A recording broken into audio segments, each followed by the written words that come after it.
Lectura de la carta del apóstol San Pablo a los Colosenses.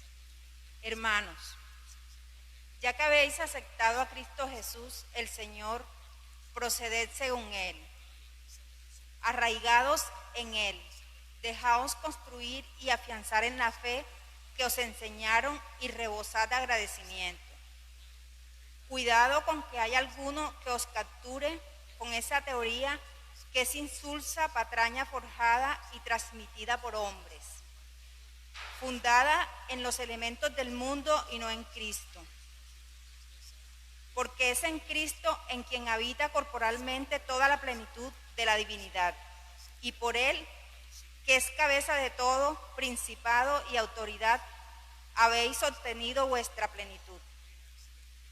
Por Él fuisteis también circundados, con una circuncisión no hecha por hombres, cuando os despojaron de los bajos instintos de la carne, por la circuncisión de Cristo. Por el bautismo fuisteis sepultados con Él, y habéis resucitado con Él, porque habéis creído en la fuerza de Dios, que los resucitó de entre los muertos. Estabais muertos por vuestros pecados, porque no estabais circuncidados, pero Dios os dio vida en Él, perdonándoos todos los pecados. Borró el protocolo que nos condena con sus cláusulas y era contrario a nosotros. Lo quitó de en medio, clavándolo en la cruz y destituyendo por medio de Cristo a los principados y autoridades. Los ofreció en espectáculo público y los llevó cautivos en su cortejo. Palabra de Dios. El Señor es bueno con todos. Te ensalzaré, Dios mío, mi Rey. Bendeciré tu nombre por siempre jamás. Día tras día te bendeciré y alabaré tu nombre por siempre jamás. El Señor es clemente y misericordioso, lento a la cólera y rico en piedad. El Señor es bueno con todos, es cariñoso con todas sus criaturas. Que todas tus criaturas te den gracias, Señor, que te bendigan tus fieles, que te proclamen la gloria de tu reinado, que te hablen de tus hazañas.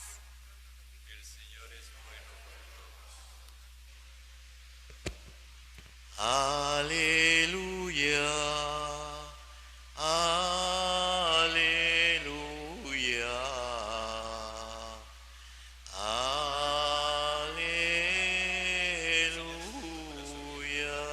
Para que anuncie evidentemente su santo evangelio, en el nombre del Padre y del Hijo y del Espíritu Santo.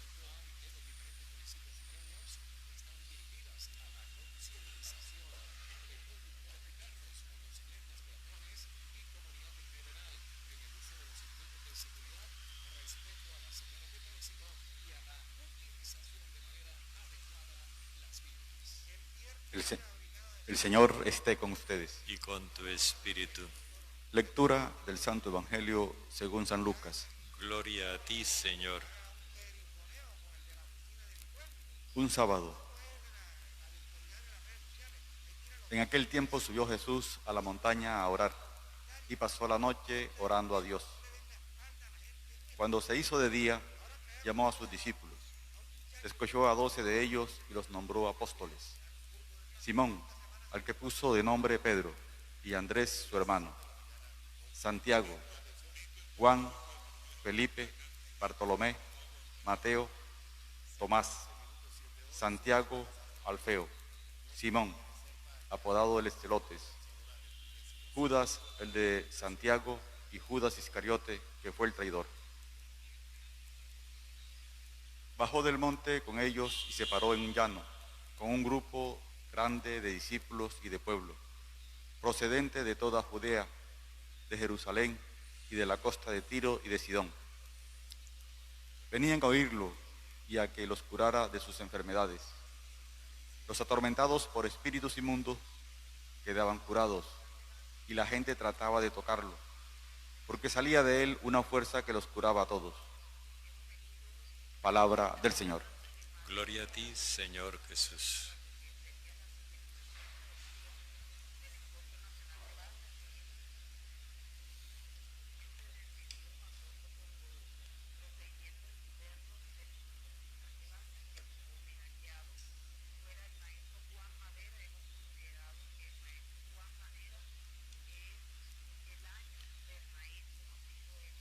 Este evangelio que escuchamos hoy nos muestra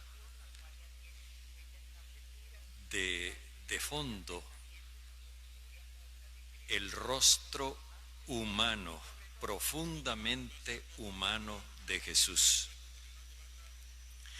A veces las descripciones que nos han llegado o incluso las que nosotros proponemos presentan a Jesús como esos superhéroes de películas o de cómics, que todos se lo saben de antemano. Y entonces lo deshumanizan. Ya no es un hombre como nosotros, es un superhombre. Y esa visión no es la del Evangelio. Ni con eso le hacemos justicia a Jesús ni a Dios. Fijémonos en el Evangelio de hoy a partir del de ayer.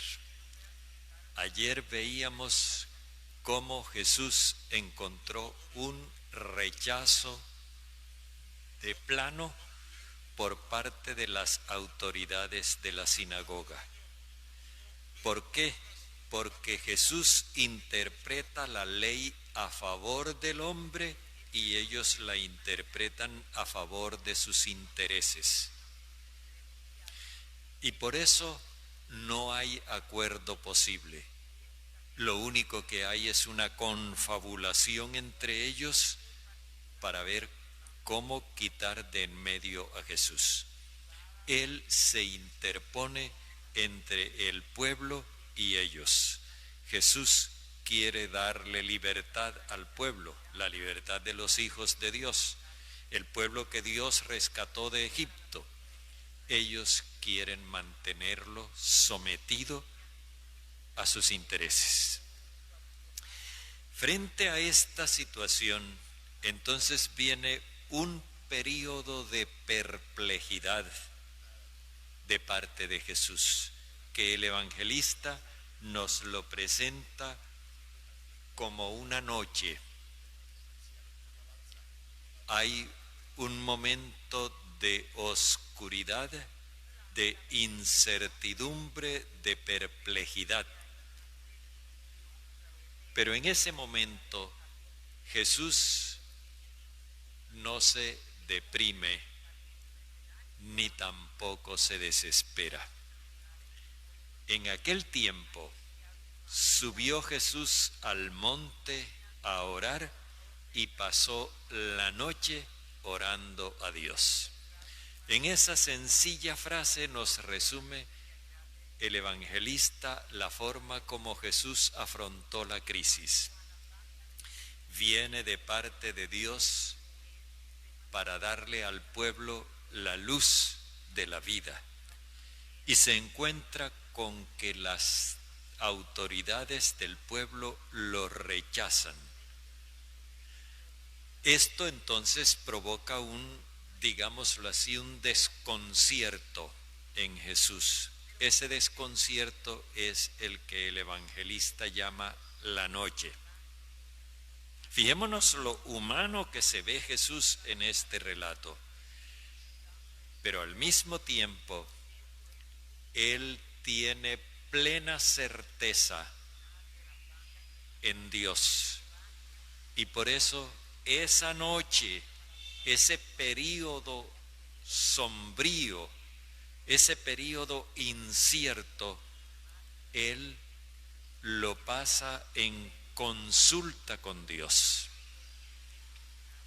Pasó la noche orando a Dios. Busca el monte es el encuentro con Dios. Cuando la situación se aparece como sin salida, Jesús busca el refugio en Dios, sube al monte y allí pasa todo ese período en relación con Dios. Cuando se hizo de día, es decir, cuando ya la luz de Dios resplandeció sobre él, entonces él convocó a sus discípulos. Los llama al monte, es decir, los llama al encuentro con Dios, con él. Escogió a 12 de ellos y ya esta elección implica una decisión. El pueblo antiguo formado por las 12 tribus fracasó, y fracasó porque lo rechazó, y rechazándolo a él rechazó a Dios. ¿Y por qué rechazó a Dios? Porque los dirigentes del pueblo se las habían arreglado para mentalizar a la gente de tal forma que la gente no reconociera la verdadera palabra de Dios. Cuando Jesús invita a la gente a que hagan uso de su libertad como pueblo de Dios, la gente mejor se somete a sus dirigentes que le prohíben hacer uso de esa libertad.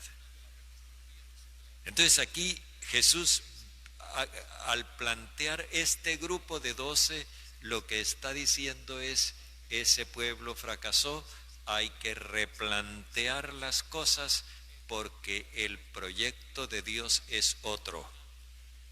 Y entonces convoca un nuevo grupo de 12, pero a estos 12 los nombró apóstoles. Apóstol quiere decir enviado, misionero.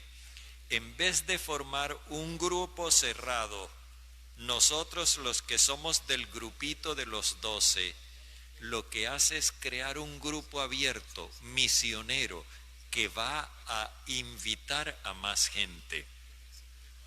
En vez de aquel pueblo que se enclaustró en sí mismo y se cerró al amor universal de Dios, porque sus dirigentes lo llevaron por otro lado, ahora Jesús plantea un pueblo nuevo, abierto a los demás, misionero. Por eso los llamó apóstoles. La enumeración que hace de los discípulos, que ella sola bastaría para que pudiéramos hacer toda una reflexión, no la podemos hacer ahora. La enumeración que hace de los apóstoles tiene una característica. Los va enumerando únicamente poniendo entre uno y otro la conjunción y. Literalmente dice así: Simón, al que puso el sobrenombre de Pedro, y Andrés su hermano, y Santiago, y Juan, y Felipe, y Bartolomé, y Mateo, y Tomás, y Santiago el de Alfeo, y Simón apodado el Celotes, y Judas el de Santiago, y Judas Iscariote el que se hizo traidor. A algunos los señala con algún rasgo particular, y eso valdría la pena también tenerlo en cuenta, pero miremos el hecho de que él los llama sin poner entre ellos estratos ni grupos internos, sino en plano de igualdad. Si van a anunciar la igualdad de todos los hombres delante de Dios, hay que comenzar por el comportamiento de iguales entre nosotros. La igualdad, esto es un factor capital importante. En el grupo hay que señalar que el primero y el último, Simón y Judas, traicionan a Jesús. El uno enmienda, Simón, y luego se convierte al Señor. el otro se queda en su traición. Pero en una reflexión que hacía esta mañana, necesitamos darnos cuenta de una cosa. Jesús no escoge los mejores, ni los que tienen capacidades de líderes, ni los que tienen particulares calificaciones, ni los que son más religiosos. Nada de eso aparece ahí. Él escoge 12 y no más, sin ningún requisito previo, ni hacerlos pasar por un noviciado, ni por un retiro, no. 12 que representen a todo el pueblo. Y entonces, como van a representar al pueblo, ahí hay de todo. Y ahí está también el traidor. Pero notemos que el traidor es la minoría. Y necesitamos insistir en que el grupo lo constituye Jesús para poder darle al mundo el mensaje de ese amor universal que requiere que los hombres seamos libres. Entonces, frente a una humanidad oprimida, sometida, despojada hasta de su dignidad, Jesús crea un grupo justamente para darle respuesta a esa humanidad despojada. No es un grupo selecto como que acá estamos los más bonitos, nosotros somos los mejores, ustedes son una chusma, no. Jesús crea un grupo para que trabaje a favor de ese resto de humanidad que está sufriendo. Por eso los llamó apóstoles, misioneros. Luego baja del monte con ellos.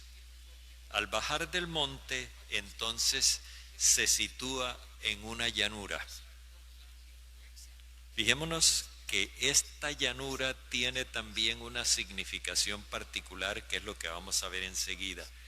Esta llanura representa al espacio de encuentro con la humanidad entera, como si esta llanura fuera una plaza pública donde Jesús se encuentra con toda clase de gente. Bajó del monte con ellos y se paró en una llanura con un grupo grande de discípulos y de pueblo procedentes de toda Judea, de Jerusalén y de la costa de Tiro y de Sidón. Aquí hay una enorme muchedumbre que implica a todas las antiguas tribus de Israel, incluso a las que están en la dispersión, los que están en los territorios de Tiro y de Sidón. La convocación de los discípulos, la elección del grupo representativo, ha causado un impacto tan grande que una gran cantidad de gente acude donde Jesús. Han visto que Jesús tiene intención de proponer una alternativa. Han visto que Jesús mostró su inconformidad con esa sociedad que lo rechazó, pero no va a crear un grupo de oposición, sino un grupo alternativo.